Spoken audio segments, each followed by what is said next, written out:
Most people think sleep paralysis is harmless. They'll tell you, it's just your brain waking up before your body does, that it's normal to see shapes in the dark, that it's all in your head. But they never talk about the part where something is in the room with you, watching, waiting, and you can't do anything to stop it. It was just another ordinary night. I'd worked late, eaten dinner in front of the TV, scrolled through my phone until my eyes burned. By the time I crawled into bed, it was almost 1 a.m. My room was dim, only the pale glow of the streetlight spilling through the curtains. The air was still, heavy. The kind of stillness that makes you notice your own breathing.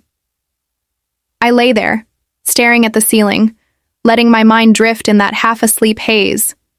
You know that moment, where your thoughts get fuzzy, and reality starts to blur into dreams.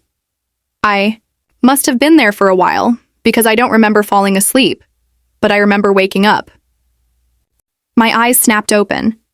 It was so sudden, like being yanked out of water. I looked around, and everything was exactly as it should be. My dresser against the wall, the curtains swaying just a little, the same shadows in the corners. But there was something wrong. I tried to sit up. Nothing happened. I tried to move my arm. Nothing. That's when I realized I couldn't move at all. Not a finger, not a toe. Even my tongue felt heavy in my mouth. My breathing quickened, but even that felt shallow, restricted. My heart started pounding in my ears. I told myself it was just a bad dream, but then I saw it. In the far corner of my room, something was standing there. At first, I thought it was my coat rack, tall, narrow, unmoving. But then, it shifted. Not a step. A glide. It was like the shadow itself was sliding across the floor. The closer it came, the more I could hear it. Breathing. Long, slow, deliberate breaths. Like it was savoring the moment.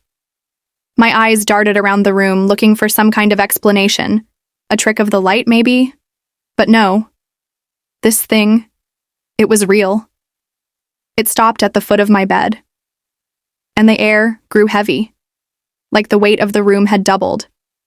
I wanted to scream. I wanted to thrash, to push myself back against the wall, to do anything. But my body refused to listen. I could feel my chest tightening. My vision started to blur, and in that moment I knew, if I didn't move soon, it would be over. I focused every ounce of energy on my fingers, just a twitch. That's all I needed. And then, it happened. My index finger jerked, my toes curled, my head rolled to the side. And just like that, I could move again. The shadow didn't fade away slowly this time. It shot back into the corner in one fast, unnatural lurch. And then, it was gone. The room was silent again, but I knew I wasn't alone. Adinamanidbor 20. Silence, only narrator's shaky breathing. I sat up, gasping. Sweat dripped down my back, my heart hammering so hard it hurt. I stayed awake the rest of the night, my lamp on, my eyes fixed on that same corner. Nothing moved. When the first light of morning finally spilled into the room, I tried to laugh it off. Just a dream, I told myself. Just my brain playing tricks. But deep down, I knew better. Because dreams don't make you feel like you almost died. And something in my gut told me this was only the beginning. They say sleep paralysis is just your mind waking up before your body does. That the shapes you see, the sounds you hear, are nothing but dreams bleeding into reality. But my brain didn't invent the smell, the sound, or the touch of something that shouldn't exist. The day after that night, I told myself I was overreacting. I read articles online about sleep paralysis, how it's harmless, how it's normal. I even found stories about people seeing shadow figures. Some laughed it off. Others sounded terrified. But all I could think about was how close it had been, how intentional it felt. That night, I decided to take precautions. I went to bed earlier. I left a small lamp on. I even moved the coat rack out of my room, just in case. It felt ridiculous. But when you've been frozen in your own body, staring at something you can't explain, you do whatever it takes to feel safe. Puffin 12 She Mark Second Awakening. Clock ticking faintly, a soft breeze through curtains. I fell asleep fast. Exhaustion will do that to you. When I opened my eyes, my first thought was, no, not again. My body, frozen. My breathing, shallow. But this time, it was worse. The shadow wasn't in the corner. It was standing at the foot of my bed, and it wasn't just breathing anymore. It was breathing, with me. When I exhaled, it inhaled. When I inhaled, it exhaled. Like it was trying to sync with me. Like it was learning me. It started to lean forward.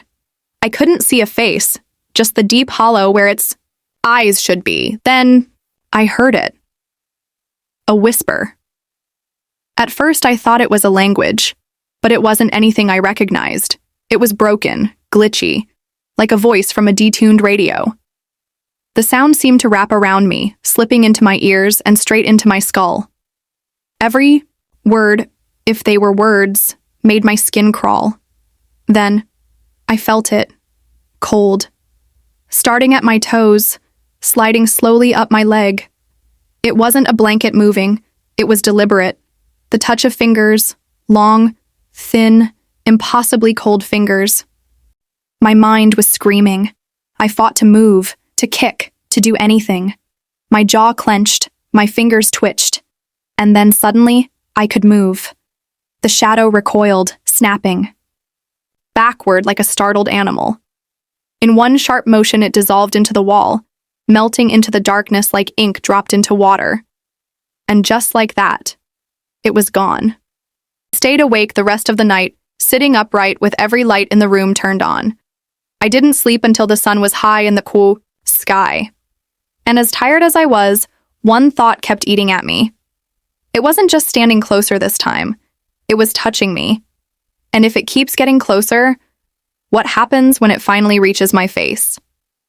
You can tell yourself it's all in your head. You can convince yourself it's a glitch in your brain. But when the thing in your head starts touching you, pinning you down, and trying to drag you away, that's when you realize it was never just in your head. After the second night, I didn't want to sleep anymore.